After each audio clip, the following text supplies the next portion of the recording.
ಪಾವುಗಡದಲ್ಲಿ ಶಿಕ್ಷಕರ ಕೊರತೆ ವಿರುದ್ಧ ಬಿಜೆಪಿ ಬೃಹತ್ ಪ್ರತಿಭಟನೆ.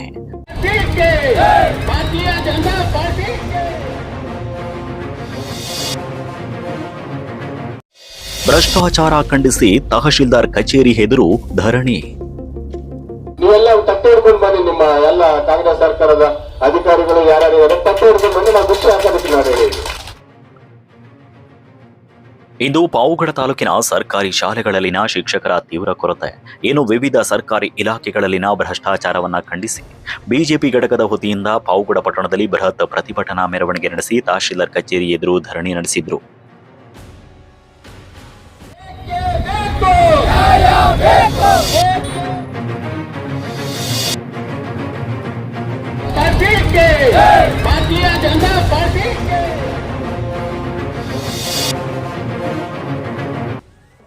ಈ ಸಂದರ್ಭದಲ್ಲಿ ಪ್ರತಿಭಟನೆಯನ್ನ ಉದ್ದೇಶಿಸಿ ಮಾತನಾಡಿದ ತಾಲೂಕು ಬಿಜೆಪಿ ಘಟಕದ ಅಧ್ಯಕ್ಷ ಅಶೋಕ್ ಬಿಆರ್ ಅವರು ಮೀನುಗಾರಿಕೆ ಇಲಾಖೆಯಲ್ಲಿ ಭಾರಿ ಭ್ರಷ್ಟಾಚಾರ ನಡೆದಿದೆ ಅಂತ ಆರೋಪ ಮಾಡಿದ್ರು. ಈ ವಿಚಾರ ಸ್ಥಳೀಯ ಶಾಸಕರ ಗಮನಕ್ಕೆ ಬಂದಿದ್ರೂ ಕೂಡ ಯಾವುದೇ ಕ್ರಮ ಕೈಗೊಂಡಿಲ್ಲ. ಇದರಲ್ಲಿ ಶಾಸಕರಿಗೆ ಪಾಲೆಷ್ಟು ಇದೆ ಎನ್ನುವುದನ್ನ ಸಾಬೀತುಪಡಿಸಬೇಕು ಅಂತ ಪ್ರಶ್ನೆ ಮಾಡಿದ್ರು. ಇನ್ನು ಪಿಡಬ್ಲ್ಯೂಡಿ ಇಲಾಖೆಯಲ್ಲಿ ಅಧಿಕಾರಿಗಳು ಇದ್ದರೂ ಇಲ್ಲದಂತಾಗಿದ್ದಾರೆ. ಸಾರ್ವಜನಿಕರ ಅಗತ್ಯ ಸಮಸ್ಯೆಗಳಿಗೆ ಸ್ಪಂದಿಸ್ತಾ ಇಲ್ಲ ಅಂತ ಆಕ್ರೋಶ ಹೊರಹಾಕಿದ್ರು. ಮಕ್ಕಳ ಪಾಠ ಹೇಳ್ಕೊಳ್ಳೋದಕ್ಕೂ ಸಾಧ್ಯ ಇಲ್ಲ ಈ ರಾಜ್ಯ ಸರ್ಕಾರ ಯಾಕಿರ್ಬೇಕು? ಇಲ್ಲ ಇಷ್ಟೊಂದು ನಡೀತಾ ಇದ್ರು ಕಣ್ಮುಚ್ಚು ಕೂತಿರುವಂತ ನಮ್ಮ MLA ಅವರು ರಾಜೀನಾಮೆ ಕೊಟ್ರೆ ಒಳ್ಳೇದಲ್ವಾ? ಅಟ್ಲೀಸ್ಟ್ ಯಾರು ಮುಂದೆ ಬಂದ ಅಂತಾರೆ, ಯಾರೋ ನಡ್ಸ್ಕೊಂಡು ಹೋಗ್ತಾರೆ. ಇಂಥ ದೀನ ಸ್ಥಿತಿಯಲ್ಲಿ ಪಾವಗಡ ತಾಲೂಕಿನ ವಿದ್ಯಾಭ್ಯಾಸ ನಡೀತಾ ಇದೆ ಅಂದ್ರೆ ಅಟ್ಲೀಸ್ಟ್ ಮಾನ ಮರ್ಯಾದೆ ಇಲ್ಲದ ಸರ್ಕಾರ ಯಾಕಿರ್ಬೇಕಂತ ನಮ್ಮೆಲ್ಲರ ಇದು ಒಂದು ಪ್ರಶ್ನೆ ಆಗಿದೆ. ಅದೇ ರೀತಿ ಈಗ ನನ್ನ ಪ್ರಶ್ನೆ, ಸ್ಕೂಲ್ಗೆ ತಕ್ಷಣ ಟೀಚರ್ಸ್ ನೇಮಿಸ್ಬೇಕು. ನಾವೇನು ಇಲ್ಲೇನು ಕೋತಿ ಆಡ್ಸಕ್ ಬಂದಿಲ್ಲ. ಇವತ್ತೇ ನಾವು ಒಂದು ಎಚ್ಚರಿಕೆ ಕೊಡ್ತಾ ಇದ್ದೀವಿ. ನಾವು ರಿಕ್ವೆಸ್ಟ್ ಮಾಡೋದಕ್ಕೂ ಬಂದಿಲ್ಲ, ಎಚ್ಚರಿಕೆ ಕೊಡ್ತಾ ಇರೋದು. ಅಲ್ಲದೆ ಸರ್ಕಾರಿ ಆಸ್ಪತ್ರೆಯ ಅವ್ಯವಸ್ಥೆ ಕುರಿತು ಕೂಡ ತೀವ್ರ ಆಕ್ರೋಶ ವ್ಯಕ್ತಪಡಿಸಿದ ಅವರು ರಾಜ್ಯ ಸರ್ಕಾರ ಹಾಗೂ ಸ್ಥಳೀಯ ಶಾಸಕರ ಕಾರ್ಯವೈಖರಿಯನ್ನ ಟೀಕಿಸಿ ಕಾಂಗ್ರೆಸ್ ಸರ್ಕಾರಕ್ಕೆ ಮರ್ಯಾದೆ ಇದೆಯಾ ಅಂತ ಪ್ರಶ್ನಿಸಿದ್ರು. ಅಧಿಕಾರಿಗಳು ಯಾಕಿರ್ಬೇಕು? ಬಿಸಿ ಊಟದ ಕೊರತೆ ಆಗಿದೆ. ಕನಿಷ್ಠ ಪಕ್ಷ ಬಿಸಿ ಊಟದ ಕೊರತೆಗೆ ನಿಮ್ಗೆ ಟೆಂಡರ್ ಮಾಡುವ ಯೋಗ್ಯತೆನೂ ಇಲ್ಲ. ಅಂದ್ರೆ ನಿಮ್ಮ ಹತ್ರ ದುಡ್ಡಿಲ್ವಾ? ಬನ್ನಿ, ಭಿಕ್ಷೆ ಬೇಡೋಣ, ಬನ್ನಿ ನಾವೆಲ್ಲ ₹1 ಹಾಕೋದಕ್ಕೆ ನಾವು ರೆಡಿ ಇದೀವಿ. ನೀವೆಲ್ಲ ತಟ್ಟೆ ಹಿಡ್ಕೊಂಡು ಬನ್ನಿ, ನಿಮ್ಮ ಎಲ್ಲ ಕಾಂಗ್ರೆಸ್ ಸರ್ಕಾರದ ಅಧಿಕಾರಿಗಳು ಯಾರ್ಯಾರು ತಟ್ಟೆ ಹಿಡ್ಕೊಂಡು ಬನ್ನಿ, ನಾವು ಭಿಕ್ಷೆ ಹಾಕೋದಕ್ಕೆ ನಾವು ರೆಡಿ ಇದೀವಿ. ನಾಚಿಕೆ ಇಲ್ಲದ ಮಾನ ಮರ್ಯಾದೆ ಇಲ್ಲ ಇಂಥ ಸರ್ಕಾರ ನಡೆಸೋದಕ್ಕಿಂತ ಈಗಲೂ ನೀವು ರಾಜೀನಾಮೆ ಕೊಟ್ಟ ಮನೆಗೆ ಸುಮಾರು ಕೋಟಿಗಟ್ಟಲೆ ಹಗರಣ ಆಗಿದೆ.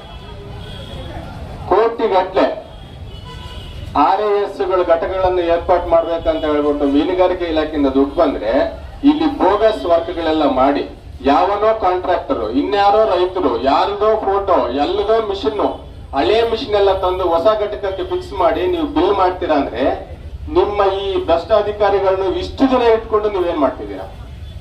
ರೈತರಿಗೆ ಉಪಯೋಗ ಇಲ್ಲ, ಮಕ್ಕಳಿಗೆ ಉಪಯೋಗ ಇಲ್ಲ, ವೃದ್ಧರಿಗೆ ಪೆನ್ಷನ್ ಇಲ್ಲ, ರೇಷನ್ ಕಾರ್ಡ್ ಇಲ್ಲ, ನಿಮ್ಮ ಗ್ಯಾರಂಟಿಗಳೆಲ್ಲ ಸತ್ತೋಗಿದೆ.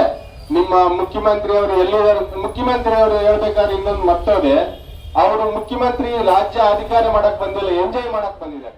ಇದೇ ವೇಳೆ ಜಿಲ್ಲಾ ಬಿಜೆಪಿ ಪ್ರಧಾನ ಕಾರ್ಯದರ್ಶಿ ಪಾವುಗಡ ರವಿ ಅವರು ಮಾತನಾಡಿ ಪಾವುಗಡ ತಾಲೂಕಿನಲ್ಲಿ 32 ಸರ್ಕಾರಿ ಶಾಲೆಗಳಲ್ಲಿ ಶೂನ್ಯ ಶಿಕ್ಷಕರಿದ್ದು ಶಿಕ್ಷಕರ ಮೇಲೆ ಶಿಕ್ಷಣೇತರ ಕೆಲಸಗಳ ಒತ್ತಡ ಹೆಚ್ಚಾಗಿದೆ, ಅದು ತಗ್ಗಿಸಬೇಕು ಅಂತ ತಿಳಿಸಿದ್ರು. ಅತಿಥಿ ಶಿಕ್ಷಕರ ಗೋಳು ಕೇಳುವವರೇ ಇಲ್ಲದಂತಾಗಿದೆ. ಅವರಿಗೆ ಕನಿಷ್ಠ 25,000 ವೇತನ ನಿಗದಿಪಡಿಸಿ ಶೀಘ್ರವೇ ಕಾಯಂ ಶಿಕ್ಷಕರನ್ನ ನೇಮಕ ಮಾಡಬೇಕು ಅಂತ ಒತ್ತಾಯಪಡಿಸಿದ್ರು.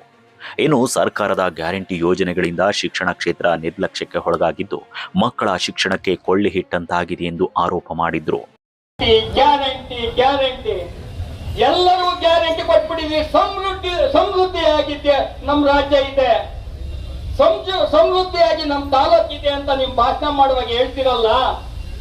ಆ ಚಿಕ್ಕ ಮಕ್ಕಳು 1ನೇ ಕ್ಲಾಸ್, 2ನೇ ಕ್ಲಾಸ್, 3ನೇ ಕ್ಲಾಸ್, 4ನೇ ಕ್ಲಾಸ್, 5ನೇ ಕ್ಲಾಸ್ ಓದ್ತಕ್ಕಂಥ ಮಕ್ಕಳ ವಿದ್ಯಾಭ್ಯಾಸಕ್ಕೆ ಬೆಂಕಿ ಇಟ್ಟಿದ್ದೀರಲ್ಲ ನೀವು.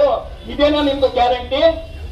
ಇದು ಹೇಳ್ಬೇಕು ಜನಗೆ, ಇದು ಜನಗಳ ಹತ್ರ ಹೇಳ್ಬೇಕು. ಊನಪ್ಪ ನಮ್ಮ ಕೈಲಾಗಿ ಇಲ್ಲಿರ್ತಕ್ಕಂಥ ತಾಲೂಕು ಅಧಿಕಾರಿ ಆಗಿರ್ಬೋದು, ತಹಸೀಲ್ದಾರ್ ಆಗಿರ್ಬೋದು, ಇಒ ಆಗಿರ್ಬೋದು, PO ಆಗಿರ್ಬೋದು, DDP ಆಗಿರ್ಬೋದು, ತಮ್ಮಲ್ಲಿ ನಿಮ್ ಕಳಕಳಿ ಮನವಿ ಮಾಡ್ತೀನಿ, ನೀವು ಯಾರ ಒತ್ತಡಕ್ಕೆ ಒಳಗಾಗಿ ಇವತ್ತು ಮೌನವಾಗಿದ್ದೀರಲ್ಲ ನೀವೇನಾದ್ರೂ ನೀವು ಓದುವಂತ ಸಂದರ್ಭದಲ್ಲಿ ಈ ತಹಸೀಲ್ದಾರರಿಗೆ ಅಲ್ಲಿರ್ತಕ್ಕಂಥ ಶಿಕ್ಷಕರು ಒಂದನೇ ಕ್ಲಾಸ್, ಎರಡನೇ ಕ್ಲಾಸ್, ಮೂರನೇ ಕ್ಲಾಸ್ನಲ್ಲಿ ನಿಮಗೆ ಬುನಾದಿ ಹಾಕಿಲ್ಲ ಅಂದ್ರೆ, ವಿದ್ಯಾಭ್ಯಾಸ ಕಲ್ತಿಲ್ಲ ಅಂದ್ರೆ ನೀವು ಇವತ್ತು ತಹಸೀಲ್ದಾರ್ ಆಗಿ ಇಲ್ಲಿ ಇರ್ತಾ ಇದ್ರಾ, ಡಿಒ ಆಗಿ ಇರ್ತಾ ಇದ್ರಾ, ಇವಾಗ ಕೆಲಸ ಮಾಡ್ತಾ ಇದ್ರಾ?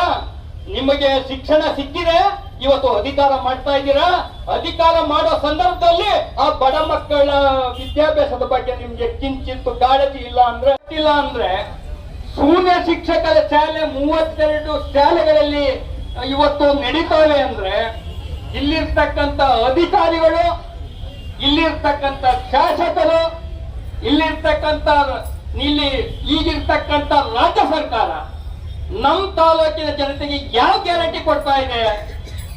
ಇಲಾಖೆಗಳಲ್ಲಿ ನಡೀತಾ ಇರೋ ಭ್ರಷ್ಟಾಚಾರಕ್ಕೆ ಕೂಡಲೇ ಕಡಿವಾಣ ಹಾಕ್ತಿದ್ರೆ ಬಿಜೆಪಿ ಹೋರಾಟವನ್ನ ಇನ್ನಷ್ಟು ತೀವ್ರಗೊಳಿಸುವುದಾಗಿ ಮುಖಂಡರು ಎಚ್ಚರಿಕೆ ನೀಡಿದ್ದಾರೆ.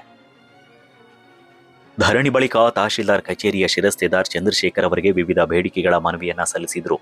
ಈ ಸಂದರ್ಭದಲ್ಲಿ ರಾಜ್ಯ ಕಾರ್ಯಕಾರಿಣಿ ಸದಸ್ಯರಾದ ಡಾಕ್ಟರ್ ಜಿ ವೆಂಕಟರಾಮಯ್ಯ, ಮುಖಂಡರಾದ ಮಾಧವ್ ರೆಡ್ಡಿ, ನಾರಾಯಣಪ್ಪ, ಹನುಮಂತ ರೆಡ್ಡಿ ಹಾಗೆ ಗೋಲ್ಡನ್ ಮಂಜು, ಮಲ್ಲಿಕಾರ್ಜುನ್, ಶೇಖರ್ ಬಾಬು, ಮದ್ದೇಶಿವು, ಕೋಟ್ಗುಡ್ಡ ರಂಗನಾಥ್, ಶ್ರೀರಾಮಗುಪ್ತ, ಮುರಳೀಧರ್, ಸಿದ್ದಪ್ಪ, ಮರಡಿಗೌಡ, ನಾಗರಾಜ್ ನಾಯ್ಕ, ಹನುಮಂತರಾಯ, ಇನ್ನು ನರಸಿಂಹರಾಜು, ಗಿರಿಬಾಬು, ನಾಗರಾಜು, ಯರ್ರಪ್ಪ, ಕೃಷ್ಣಪ್ಪ, ಮಂಜು, ಪ್ರಸನ್ನ ಹಾಗೆ ಪುರುಷೋತ್ತಮ್, ಹರೀಶ್ ನಾಯ್ಕ ಸೇರಿದಂತೆ ಅನೇಕ ಮುಖಂಡರುಗಳು ಇನ್ನು ಕಾರ್ಯಕರ್ತರು ಪ್ರತಿಭಟನೆಯಲ್ಲಿ ಭಾಗವಹಿಸಿದ್ರು.